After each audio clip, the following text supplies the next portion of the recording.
धाकड़ खबर, बेखौफज़ुबां, बेबाक अंदाज।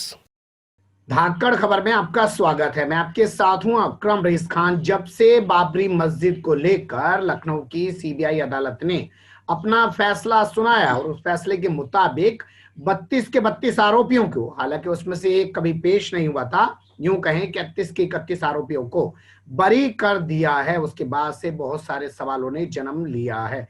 अलग अलग तरीके के रिएक्शन आ रहे हैं। विपक्ष जो है वो कहीं गायब है पूरे मुद्दे पर, उसकी आवाज कहीं कोई सुनाई नहीं दे रही है। बीजेपी जरूर जश्न मनाती हुई दिखाई दे रही है और कांग्रेस पे हमला कर रही है। हम लोग कोशिश कर रहे हैं कि कुछ अधिकारियों के जरिए इस पूरे मामले को समझने की, कुछ और बड़े विद्वानों के जरिए इस मामले को समझने की। एक पक्ष इसमें ये उभरता है कि जो जज महोदय हैं, रिटायर्ड जज हैं, वो इस मामले को कैसे देख रहे हैं। तो हमारे साथ जुड़ रहे हैं इस पूरे मामले को लेकर जस्टिस बीजी कोलसे पाटिल। बड़ी आवाज हैं, देश ही नहीं पूरी दुनिया में उनको सुना जाता है। आजकल आप उनके फेसबुक पर जाएंगे तो जो है वो किसानों को लेकर रोजाना एक बातचीत करते हुए आपको नजर आएंगे, जिसको हजारों लोग सुनते हैं। मैं उनसे समझना चाहूंगा आपके लिए कि इस फैसले को कैसे देखा और समझा जा सकता है। सर, उच्चतम न्यायालय ने फैसला दिया 9 नवंबर 19 को, तब भी मैं अकेला उच्चतम न्यायालय के डिसीजन के खिलाफ बोल रहा था जी। तो मैंने कहा ये जो निकाल आया है, इससे ये जो नए नए झमेले आएंगे, कभी काशी है, कभी मथुरा है, कभी ताजमहल है, ये रुकेंगे नहीं अभी। जी। यानी गुनाहगारों को सहूलत देकर उच्चतम न्यायालय ने ही उनका हौसला बढ़ाया है। जी। एक बात होगी, अभी जो उच्चतम न्यायालय ने डिसीजन दिया, चलो हम लोगों को लगता था, यानी मेरे गुरु को भी लगता कि इससे बाद में शांतता हो जाएंगी, जी। होने वाली नहीं। अनुवाद की चाल आप लोग समझते नहीं। जी। और हमारी जो जुडिशरी है वो कुछ भी कहे, जी। हम तो, मैं कई बार आपको बोला कि हम उनको आदरणीय माता पिता के समान बोलते हैं, जी। लेकिन वो भी हिस्ट्री है।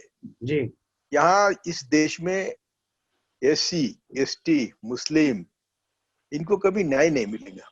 जी। न्याय मिलने की कोई गुंजाइश नहीं है जी। जब तक हमारे लोगों का जो भेजा सड़ा हुआ है, जी। जो मनुवादियों के तहत देश को चलाना चाहते हैं, जी। उनकी सोच में जब तक सुधार नहीं आता, जी। ये सुधार जब तक नहीं आएगा तो ऐसा ही होने वाला है।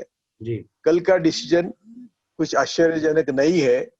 अभी जब देखो ना, सब देश और दुनिया जानती है कि किसी ने बाबरी मस्जिद का ढांचा ढोया, ठीक है। और किसी ने उनको एनकरेज किया, जी। या रथ यात्रा किसी ने निकाली, उनका क्या था। जी।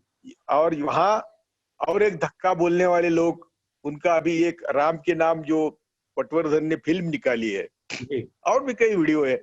जी। जैसे गुजरात के बारे में इतने वीडियो है कि मोदी ने हमको बोला कि सबको काटो, जी। लेकिन कोर्ट सामने आता है। तो यदि ये कोर्ट सामने नहीं आता है तो कोर्ट को भी क्या करेंगे, कोर्ट भी क्या करेगा। तो ये जो एजेंसी कोर्ट के सामने केस रखती है, जी। वो क्या रखते हैं, उसके ऊपर केस का निकाल निर्भर होता है। जी। और मैं हमेशा बोलता हूँ जी। कि कोर्ट का जो डिसीजन है, निकाल है, जजमेंट है, हम्म। वो हमेशा न्याय होता है ऐसा नहीं है, वो निकाल होता है। हम्म। तो ये भी नौ भी निकाल हुआ, न्याय नहीं हुआ, तो कल का क्या आपको ताजुब लगता है। अब सभी, जी। यानी इसको, उसमें जाति का कोई सवाल नहीं है। जी। मुसलमानों में भी मनुवादी है और जी। सभी लोगों में मनुवादी। मनुवादी का मतलब क्या है जी। कि वे उच्च नीचता और हम सबसे श्रेष्ठ, ये जो है, इसमें से वो वर्ण व्यवस्था, बाकी सब जो आया। तो अभी जब तक हम, अभी अभी खुल्लम खुल्ला बोलता है भागवत। जी। परसों राम मंदिर के पूजन के दिन उन्होंने बोला हम्म। कि हमारे देश के ब्राह्मण जी। सिर्फ भारत को नहीं तो दुनिया को मार्गदर्शन करने में सक्षम है। जी। यानी क्या सक्षम है वो, तो तुम्हें सोचने से रोकते हैं, जी। तुम्हें वैज्ञानिक विचारों से रोकते हैं, जी। तुम्हें तर्क बुद्धि से रोकते हैं, जी। तुम्हें सत्संग बुद्धि से भी बहुत रोकते हैं, और कहते हैं हम कहेंगे वो बोलो, जी। यह है स्वर्ग, यह है नरक, ये तुम्हारे भी धर्म में है।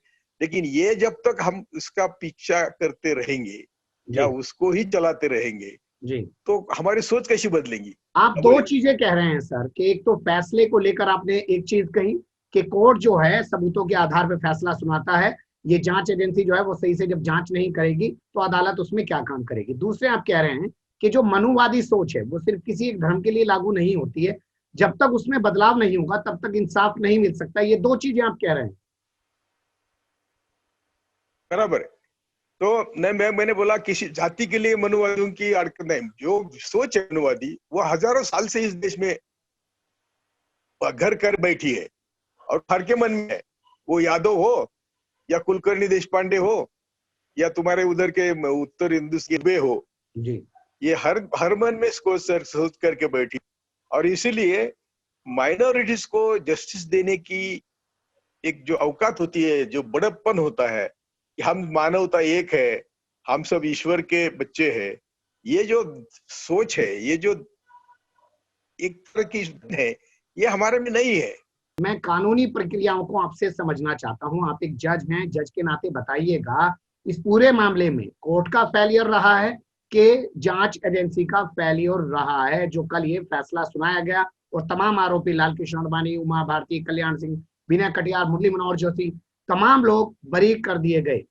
यानी वो जैसी सरकार है वैसी डांस करती है। ये जांच एजेंसी यदि अपने संविधानिक हक के मुताबिक चलती, तंत्र की संस्था है, 4 संस्था जो उसको कहते हैं, मीडिया भी आपका, ये मई 2014 से क्या हुआ ना, सुप्रीम कोर्ट हमारा दुख देख रहा है, यानी उच्चतम न्यायालय नहीं देख रहा है, उच्च न्यायालय नहीं देख रहा है, एग्जीक्यूटिव नहीं देख रहे हैं, मीडिया नहीं देख रहा है, और सभी सभा पर ऐसा एक दबाव है कि मोदी शाह जैसे संघ के जो रोबोज है, मैं उनको इंसान नहीं कहता जी। क्योंकि वो खुद सोचते नहीं है, वो हुक्म लेते हैं, ऑर्डर लेते हैं। रोबो क्या करता है? आदेश लेता है, उसको थिंकिंग कैपेसिटी नहीं होती है। तो ये ऐसे ही रोबोज है, वो संघ से ऑर्डर लेते हैं और वो एग्जीक्यूट करते हैं। तो सभी एजेंसी वैसी हो गई कि कोई भी सरकार किसी की भी हो, मैंने कई बार बोला आपको, सरकार कांग्रेस की हो, सरकार किसी दूसरे पार्टी की हो, मैं तो कहता हूं कि सरकार मुसलमानों भी आएंगी। आज तक आए थे ना, राजे आए थे, लेकिन यहाँ का कार कौन देखता था? वो देखते थे क्या? नहीं, मनुवादी देखते थे। औरंगजेब के दरबार में औरंगजेब का हेर प्रमुख हरि पंडित था जी। तो छत्रपति शिवाजी के दरबार में जितने मुस्लिम थे उतने औरंगजेब के दरबार में नहीं थे। जी। आप समझ लीजिए। जी। तो जो भी बाहर से आया, राजा हो या प्रजातंत्र हो, ये प्रजातंत्र चलाने का काम हमारे देश के संघी लोग करते। हमारे देश के संघियों ने पूरे लोकतंत्र को चलाने का ठेका ले रखा है, और जब राजशाही थी तब भी वही पूरे सिस्टम को चलाया करते थे। आप कहाँ मानते हैं, कानून की किताब में कहाँ खराबी है, या इस फैसले में कहाँ खराबी है जो इंसाफ नहीं मिल पाया? बाबरी मस्जिद को कहा जा रहा है कि वो तो ऐसे ही गिर गई, उसे तो असामाजिक तत्वों ने गिरा दिया, इन लोगों ने नहीं गिराया। कानून में कमी नहीं है, संविधान सबसे अच्छा है। संविधान ने हमें सोशल, इकोनॉमिक और पॉलिटिकल जस्टिस का गारंटी दी है, गारंटी। तो गारंटी हमको, ये सब जस्टिस की हमें गारंटी दी है, तो संविधान में गलती नहीं है। जब भी कानून होता है वो संविधान के तहत होता है, तो कानून में भी गलती हो नहीं सकती।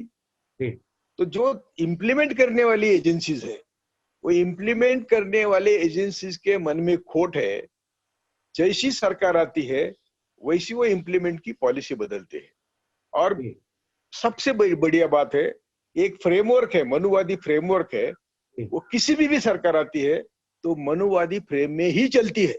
मनुवादी फ्रेम में ही सब कुछ चलता है। पर क्या कभी बाबरी मस्जिद को इंसाफ मिल पाएगा? क्या सीबीआई को हाईकोर्ट जाना चाहिए? कभी नहीं मिलेगा, कभी नहीं मिलेगा, और जाना ही नहीं, क्योंकि आज जो पेपर नीचे लिखे हुए हैं वही पेपर हाईकोर्ट में जाएंगे ना। मैं तो कहता हूं ना, दुनिया जानती है बाबरी मस्जिद किसने गिराई जी, लेकिन कोर्ट नहीं जानता, क्योंकि कोर्ट, मैंने आपको कई बार एक भी बोला है, यदि मैं जज हूं और मैं रास्ते से चला तो मैंने खून देखा मेरे ज्यूरिडिक्शन में, तो मैं आरोपी को खूब शिक्षा नहीं कर सकता जी। उसको प्रोसीजर है। जी तो मुझे बॉक्स में जाके बोलना पड़ेगा कि मैंने देखा है, उसने खून किया है, मुझे क्रॉस एग्जामिनेशन होगी, मेरे ऊपर कोर्ट भरोसा करेगा नहीं करेगा मालूम नहीं। जी ये प्रोसीजर है। अभी जो कोर्ट के सामने आया है वो मुझे मुझे डर इसका नहीं, अभी आज का छोड़ दो, मुझे डर है काशी मथुरा का, जी मुझे डर है ताजमहल का। जी और इतना झूठा प्रचार हो रहा है जी कि मुसलमान राजाओं ने सिर्फ मंदिर गिरे, जैसे कि उनको उतना ही काम था, सबकी सुनता करी। जैसे मैंने कहा सिर्फ वो कैंची लेके चल रहे थे कि बाकी कुछ काम ही नहीं है, सुनता करो। तो जी ये जो सब माहौल खराब हो गया है, इसको दुरुस्त करने की जिम्मेदारी हम सबकी है। अभी देखो, आपके नेता है, हमारे नेता है, बहुजनों के नेता है, वो मोदी के बगल में जाके बैठे हैं और मोदी हमारे उनके लोगों की गर्दन काट रहा है। जी तो भी जब हमारे नेता रिसिग्नेशन दे के बाहर नहीं आते हैं, यदि ये दलित मुस्लिम आदिवासी सब जो एमपीज है वो रिसिग्नेशन दे के बाहर आएंगी तो मोदी की सरकार आज गिर जाएंगी, जी लेकिन गिरती नहीं और वो लेकिन बाहर आते नहीं। लेकिन तो वो इनको जब हमारे नेताओं को जब बेशर्मी है, वो नेता जी उनको शर्म नहीं है कि हमारे लोगों की गर्दन काट रही है और हम पद पर बैठे हुए हैं। जी अब तक ऐसे लोगों को शर्म नहीं आएगी तो देश को जी कौन बचाएगा? ठीक है, जब तक ऐसे लोगों को शर्म नहीं आएगी तब तक देश को कैसे बचाया जाएगा, समाज को कैसे बचाया जाएगा और इंसाफ की डोर को मजबूत कैसे किया जाएगा। लेकिन मैं आपसे 2019 से सुप्रीम कोर्ट के फैसले को लेकर बात करना चाहता हूँ।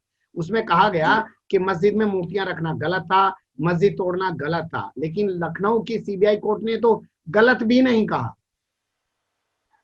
नहीं, ऐसा है, यानी इसका मतलब ऐसा है कि वो ढोना गलत था, ये सुप्रीम कोर्ट ने कहा। किसने ढोया नहीं कहा ना? हम्म किसने ढोया नहीं कहा? जी ढोया, ये ढांचा गिराया, ये गलत था, हम्म तो ये तो गलत है। हम्म लेकिन अभी इसके सामने किसने ढांचा गिराने के लिए लोगों को उकसाया या उनकी भाषण जो है कि और एक धक्का, अरे वाजपेयी का भाषण है ना 5 तारीख का रात को, जी वही सफिशिएंट है वाजपेयी को कन्विक्शन करने के लिए। जी यदि लेकिन संविधानिक एजेंसियां जिंदा होती तो, वो जिंदा ही नहीं है। वाजपेयी इंसाफ ने के क्या लिए कहा? जी इंसाफ के लिए फिर हाँ, क्या करना पड़ेगा सर? अदालतों से अगर इस तरीके से यही भरोसा यही मैं उठता बोल है। रहा हूँ, यही मैं बोल रहा हूँ। आज भी मोदी की सरकार 5 मिनट में गिर सकती है। जहां एससी एसटी मुस्लिम एमपीज है उनकी संख्या 150 से ज्यादा है।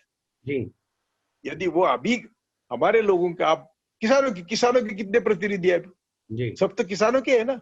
जी जब किसानों को तुमने नंगा कर दिया है, नंगा 100% नंगा कर दिया है, तो किसानों के प्रतिनिधि जब मोदी के बगल में बैठते हैं तो हमको कौन बचाएगा?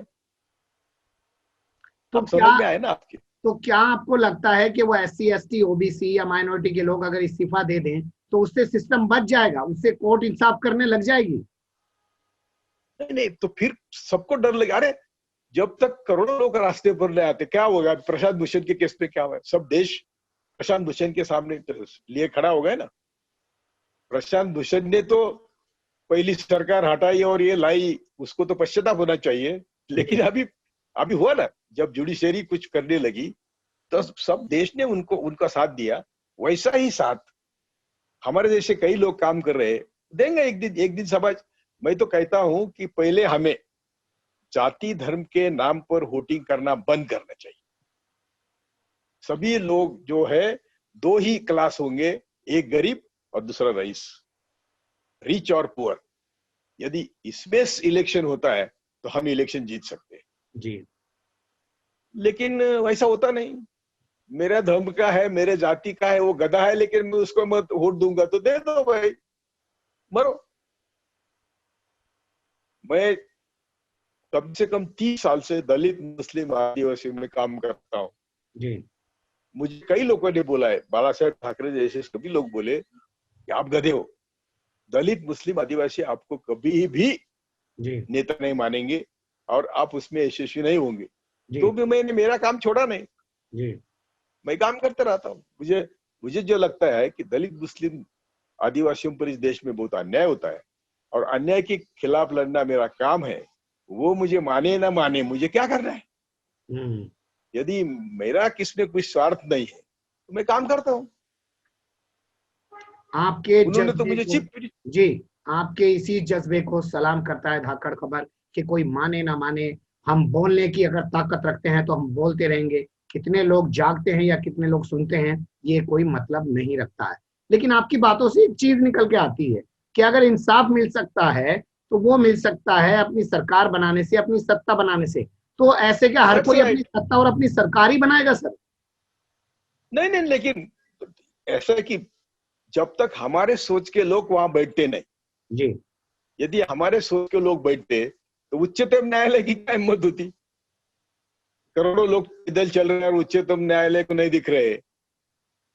करोड़ों लोगों पे लिंचिंग हो रहा है, मुस्लिम पे लिंचिंग हो गया, जो अभी दिल्ली के दंगे है सरासर। ये देखो कि मुसलमान ही मुसलमान पर हमला कर रहे हैं, ये कौन सा कानून है यार? ये कौन सा तर्क है? ये कौन सा विज्ञान है कि मुस्लिम है मुस्लिम के घरों पर बम डाल रहे हैं, मुस्लिम है मुस्लिम का घर लूट रहे हैं, दलित दलितों का घर लूट रहे हैं? ये ऐसा जो उल्टा इन्वेस्टिगेटिंग एजेंसी काम करती है, ये जी, कहां से तर्क से आया? कौन सा विज्ञान है? कौन सा इन्वेस्टिगेटिंग एजेंसी है? लेकिन वो करते हैं और कोर्ट मानते हैं। ये क्यों हो रहा है? वो इसलिए हो रहा है कि जहां भी सब, जिसको बोलते हैं हम की इंस्टीट्यूशंस है, जी, वहां मनुवादी बैठे हैं और मनुवादी वो उनका काम कर रहे हैं, मनुवाद का फैलाव करने का काम कर रहे हैं, बस। और हम बहुत सब शुक्रिया। लोग जी, नपुंसक है, नादान है, हम साथ नहीं आते हैं, हम सब मिलके लड़ते नहीं है, तो ये आपको भुगतना ही पड़ेगा, तो भुगतो। बहुत शुक्रिया सर, बहुत शुक्रिया। जब तक मनुवाद के खिलाफ ढंग से खड़े होके नहीं लड़ा जाएगा तब तक ऐसे ही भुगतना पड़ेगा। भुगतते रहिए। आपने बहुत सारी चीजों पर रोशनी डाली, लेकिन आपने असल जड़ पे जो रोशनी डाली है कि बीमारी ये नहीं है कि वहां कौन बैठा है, बीमारी ये है कि आपकी सोच के लोग कहाँ हैं। जब वो नहीं होंगे तो कुछ ना कुछ सत्ता में बैठे मनुवादी ताकतें आपके साथ करती ही रहेंगी, आपको इंसाफ नहीं देंगी। बहुत शुक्रिया। फिर आपसे मुलाकात करने की कोशिश करेंगे, किसी और मुद्दे पर जुड़ने की कोशिश करेंगे। फिलहाल के लिए भी बहुत शुक्रिया।